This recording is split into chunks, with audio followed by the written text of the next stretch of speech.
जुसबडाई आज अति हर्ष साथ म फादर डेभिड योजन राई तपाईहरुको समक्ष यो हर्षको सन्देश लिएर उपस्थित छु।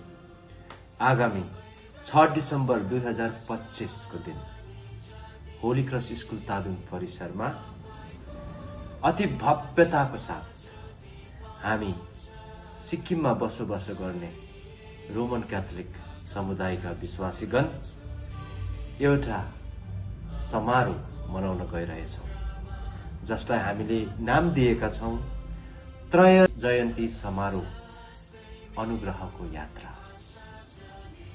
यो त्रय जयन्ती के हो भन्दाखेरि 3 विशिष्ट जयन्तीहरू हामी पालन गरिरहेका छौं अनि त्यस दिन भव्य रूपमा मनाइरहेका छौं। पहिलो, विश्वव्यापी धर्ममण्डलीले 2025 जयन्ती वर्ष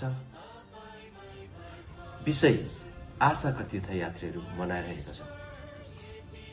त्यसमा भाग लिन, त्यसमा सम्मिलित हुन अनि त्यो जयन्ती मनाउन सिक्किममा बस्ने क्याथोलिक धर्ममण्डलीको विश्वासीगणहरूको निम्ति सिक्किममै भइदिए अति असल हुने थियो अनि प्रचुर मात्रामा सहभागिता पनि उपलब्ध गर्नु सकिने थियो भन्ने हेतुले हामीले यसलाई यो वर्ष सिक्किममा नै मनाउने चेष्टा गरेका छौं अनि निधो गरेका छौं। दोस्रो, सन्त पौल प्रेरित पल्ली तादुङ। यो पल्लीले पनि आफ्नो स्थापनाको रजत जयन्ती पालन गरिरहेछ अथवा सिल्भर जुब्ली पालन गरिरहेछ। तेस्रो, सिक्किम राज्य भारत देशको राज्य बनेको 50औं वर्षगाँठको संयुक्त आयोजन गर्ने यो घटना पनि हामी मनाइरहेछौं। त्यसो हुँदाखेरि यसको नाम, यो समारोहको नाम त्रय जयन्ती समारोह अनि हामी सबैले परमेश्वरको विशेष अनुग्रह अनुभव गरेको हुँदाखेरि यसलाई अनुग्रहको यात्रा भनेर नाम दिएका छौं, संज्ञा दिएका छौं। यो समारोहमा तपाईहरु सबैजनालाई म स्वागत गर्न चाहन्छु। यो समारोहको संयोजक समितिको म प्रमुख संयोजकको हैसियतमा यो निमन्त्रणा तपाईहरुको अघि राख्न चाहन्छु। सिक्किममा भएकोहरु चाहिँ सबैजना आइदिन हुन म अनुरोध गर्दछु। तपाईहरुको निम्ति यो विशेष आयोजन गरिएको हो। सबैजनाले ताला लगाएर घर बन्द गरेर यो प्रभुको विशेष बोलाहाटलाई ग्रहण गरिदिनु हुन म विनम्र निवेदन गर्दछु। त्यस दिन 9 बजी बिहानी हाम्रो मिसा हुनेछ। तपाईहरु 8 बजी भित्र तपाईहरु आइपुगे असल हुनेछ।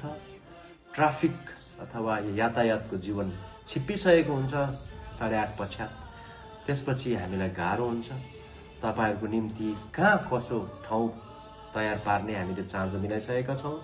अर्को भिडियो क्लिपद्वारा म तपाईहरुलाई यसको जानकारी दिनेछु। तर 9 बजे त्यस दिन हाम्रो मिसा बलिदान सुरु हुनेछ अनि 10:30 सम्ममा हामी मिसा बलिदान सक्नेछौं अनि त्यसपश्चात आफैलाई सांस्कृतिक कार्यक्रमको निम्ति हामी तयार पार्नेछौं। यो मिसा बलिदान अर्पण गर्नुहुनेछ हाम्रो निम्ति हामीसँग मिलेर हाम्रो धर्माध्यक्ष बिशप स्टेफन लेप्चाज्यूले। अनि त्यसपश्चात दिउँसो 12 बजेदेखि उता हाम्रो सांस्कृतिक कार्यक्रम हुनेछ, भव्य रूपमा हुनेछ, जसमा हाम्रो श्रीमान प्रेमसिंह तामाङज्यू सिक्किम सरकारको मुख्यमन्त्री वहाँ आफै मुख्य अतिथिको रूपमा उपस्थित हुनुहुनेछ। यो भव्य समारोहमा तपाईहरुलाई हार्दिक स्वागत। अनि बंगालमा रहेका हाम्रो दार्जिलिङ, कालिम्पोङ, खरसाङका ख्रिस्ट विश्वासीहरूलाई, पल्ली पिताहरूलाई, फादरहरूलाई पनि म निमन्त्रणा दिन चाहन्छु र विशेष गरी तपाईहरुको पल्लीबाट 10 जना कमसे कम आइदिनु हुन भनी म यहाँबाट निवेदन पनि गर्न चाहन्छु। तपाईहरु सबैलाई यस भव्य दिनमा धेरै धेरै स्वागत छ अनि परमेश्वरको आशीष तपाईहरुसँग रहोस्। तपाईहरुको निम्ति प्रार्थना गरिरहनेछौं। Thank you. God bless you.